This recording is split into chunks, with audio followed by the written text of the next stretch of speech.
शिव महापुराण की जय, शिव परिवार की जय हो।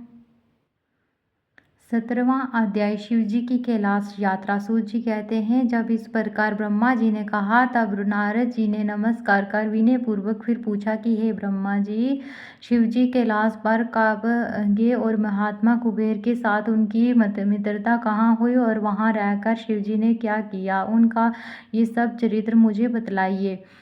ब्रह्मा जी कहने लगे, हे नारद, जिस प्रकार शिवजी कैलाश पर गए और कुबेर के साथ मित्रता की वे सुनो। कौंपिल्य नगर में एक यज्ञदत्त नाम का ब्राह्मण रहता था, जो यज्ञ विद्या में पारंगत था। उसके गुणनिधि नामक एक पुत्र था, जिसकी आयु उस समय 8 वर्ष की थी और उसका यज्ञोपवीत हो चुका था तथा उसने भी बहुत सी विद्याएं सीखी थी, परंतु पिता से छिपकर वह जुआड़ी खेल कूद में संलग्न और गाने बजाने वालों का साथी हो गया। उसने ब्राह्मणों के आचार, त्याग, संध्या वंदन आदि से रहित ब्राह्मणों की निंदा में रत और पाखंडियों तथा बांडों का साथ कर लिया था। माता के कहने पर भी वह पिता के समीप नहीं जाता और पिता तो घर के कार्यों और दीक्षा आदि में संलग्न रहा करता और जब घर आकर अपनी स्त्री से पूछता कि इस समय गुणनिधि कहाँ गया है, तो वह कह देती कि इसी समय कहीं बाहर गया है, कहीं स्नान या देवताओं के पूजन के लिए गया होगा।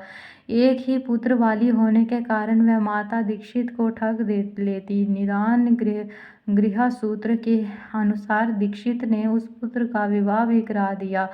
माता नित्य पुत्र को समझाती कि तुम्हारे पिता बड़े ही महात्मा और क्रोधी भी हैं। तुम अपनी बुरी आदतों को छोड़ दो, अन्यथा जब वह तुम्हारे इस चरित्र को जान लेंगे तब तुझको और मुझको दोनों को मारेंगे। तुम्हारा कुल बड़ा पवित्र है, तुम ये जुआ आदि निंद कर्म क्यों करते हो? हे पुत्र, इसे त्याग देने में ही तुम्हारा कल्याण है। परंतु कहाँ की बात माता के समझाने का उस पर कुछ भी प्रभाव न पड़ता। एक दिन उसने घर में रखी हुई पिता के हाथ की अंगूठी को चुराकर किसी जुआड़ी के हाथ में दे दी। देवयोग से दीक्षित ने उस अंगूठी को जुआड़ी के हाथ में देखा और उससे पूछा, तो उसने कहा, मैंने कोई तुम्हारी चोरी तो की नहीं है, किंतु तुम्हारे पुत्र ने ही लाकर दिया।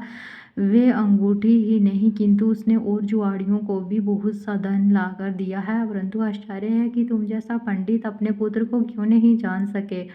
लज्जा के मारे दीक्षित का सिर झुक गया। वह सिर झुकाए और वस्त्र से अपना मुख ढके हुए अपने घर गया और घर में जाकर पत्नी से बोला कि हे दीक्षित की धूर्त पत्नी,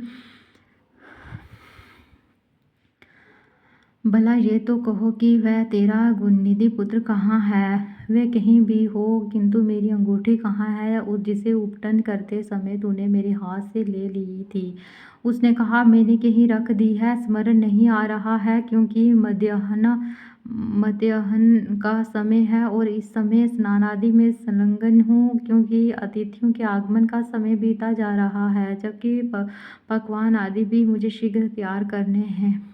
पूजा की सामग्री भी तो अभी एकत्र न कर सकी हूँ। दीक्षित ने कहा, सत्य है हे असत्य पुत्र को उत्पन्न करने वाली, तू बड़ी सत्यवादिनी है। इसी से तो जब मैं पूछता था कि कहाँ गया है, तब तू मुझे अपने बातों में बहला दिया करती थी। पत्नी से ऐसा कहते हुए ब्राह्मण यज्ञदत्त घर की और चीजें ढूंढने लगा, परंतु जब एक भी चीज न मिली, क्योंकि पुत्र ने उन्हें जुए में दे डाला था और उसकी माता पुत्र की ममता में पड़कर उसके दोषों को छिपाती फिरती थी, तब सारा दोष अपनी पत्नी का जानकर उस ब्राह्मण ने जल लेकर स्त्री पुत्र को तिलांजलि दे दी और किसी क्षेत्रीय ब्राह्मण की कांता से अपना दूसरा विवाह भी कर लिया। इति श्री शिव महापुराण द्वितीय रुद्र संहिता का 17वां अध्याय समाप्त। बोलो शिव महापुराण की जय, शिव परिवार की जय हो।